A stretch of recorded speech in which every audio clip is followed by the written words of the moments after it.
Hi, thank you for joining.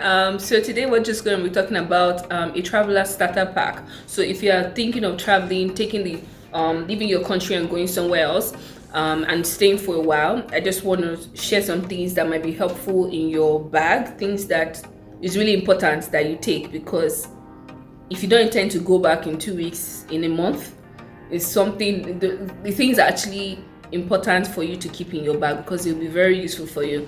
So if this is your first time here, kindly subscribe, kindly leave a comment, kindly share with your family and friends, because I am sure that you would learn and it will be very useful to people. And in case you don't know, I have a book out called Traveling Out, and this has more details about this whole traveling experience, and you should get a copy. Okay, thank you. Alright, so I'm just going to be writing, I'm going to be saying them because I have them in my book, and I'm going to be saying them, but I have them here. So if you find me looking at my notes, so first thing we're going to be talking about is your passport. Yes, make sure you don't forget it. It's only really people after you that you want to travel and you don't remember your passport. I still have to mention it because it's really important. You don't want to get to the airport and then it's something that is missing. Then you have to go back, miss your flights, different things. So make sure the first thing that you put in your bag when you're packing is your passport. The next thing, make sure you pack your tickets, because you also don't want to get to the airport and that's the thing that is missing. Another thing that I will talk about is immunization cards.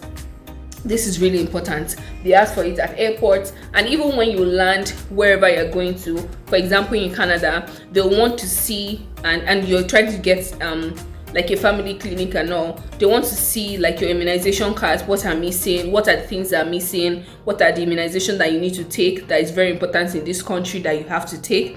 Yeah, those things are very important. I think they call it yellow card in Nigeria. So it's very, very important that you have that. Another thing that you should try to have is your birth certificate. Well, for someone like me, I believe that anywhere I go to, I must have like my important documents with me, because life can happen. I'm not sure, by God's grace, I pray that the house that I live in Nigeria, I will meet it, or maybe they will even move to another place. You understand? So I'm not sure what will happen, and these are really, like, I would say, life documents that are needed for me, so I cannot afford to leave it behind. So your birth certificate is important, and you should also have your correct and verified address that you want to land. So make sure it's not when you get to the airport that you start saying, please send me your address to anywhere you are going to stay, maybe your family, friends, or anything. Even if they said that they are coming to pick you, still get the address, because those are some of the information that might be asked at the point of entry, that if you do not have the right information, they can turn someone back because of it. That means maybe you are not really genuine, you don't really know the person you say you want to go and stay with. You can't just mention a name. You have to mention the full address, the phone number, and the postal code. Another thing you should have is your bank cards and some cash. I would advise that you change some currency. You should change some money to, like, in the currency that you're going to. Just have it on your card. I would advise that you have some cash, something, and I would advise that you have small notes too. So if you are traveling to somewhere like here, you should have like your I don't know what my husband is doing. He's currently watching film and he's doing pam pam pam pam, but that's okay. I'm not angry. Thanks, my love. Okay, so another thing that you should ensure that you have is cash. And I would advise, for example, if you're coming here, have like $1, have like $5, something that you can easily use with a payphone, because you might come out from the airport and your Nigerian line is not connecting. You might need to contact the person that is coming to pick you up. Say, where are you? Are you packed? Are you coming in? Am I going out? Some of those things. And you might want to borrow phone from someone, especially in these COVID days. They might not want to give you their phone. So that's really important. Another thing that you should have in mind is your if you use glasses, contact lens, all of that, make sure you pack it. Or your necessity, if you have medications that you're using, make sure you pack it, because your first 30 days of coming and staying in Canada, I think either 30 days or 3 months, you might not really get your health card as fast as you should, because it has to be mailed to you. So because of that, you might not be able to really see a doctor. So in my own personal advice to people, I would advise that you even take medications such as malaria drug. If you have period pains, medications they are used to from home, I would advise that you still take them. If you need neck pillows and warm socks, yes, that should be good. Another thing, earplugs and electronic gadgets, don't forget your charger. Don't forget your charger, especially if you are using a Nigerian phone. Don't forget your charger at home. I learned this the hard way actually, because the charging mouth, is that what they call it now, that one that you plug in the wall, the one in Nigeria is really different. I was using, I think, an Infinix phone before, and then I didn't get a mouth like that to charge it in Canada until I got someone to give me like an adapter that I could use it with.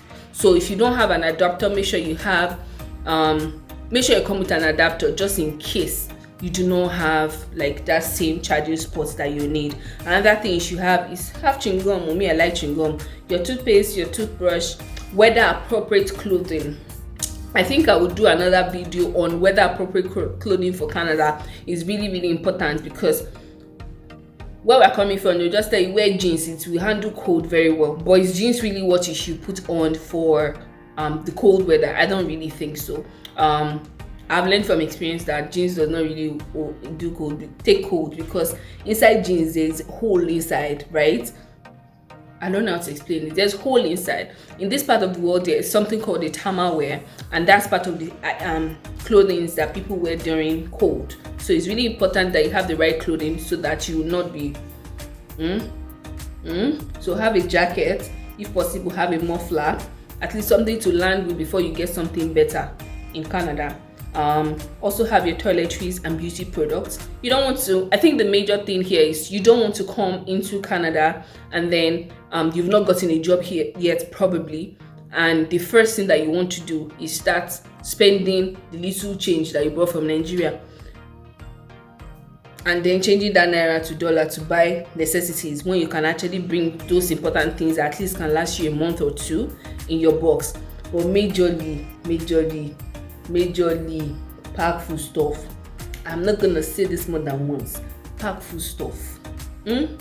Okay, so that's all for today. I hope you learned something. I hope you understand some things to also pack now when you're traveling. Let me know if you have any questions. Let me know if you have any contributions. What did you pack when you were traveling, if you've traveled before, and what were the things that you felt that were not necessary? So just let me know, and then we can kick off from there.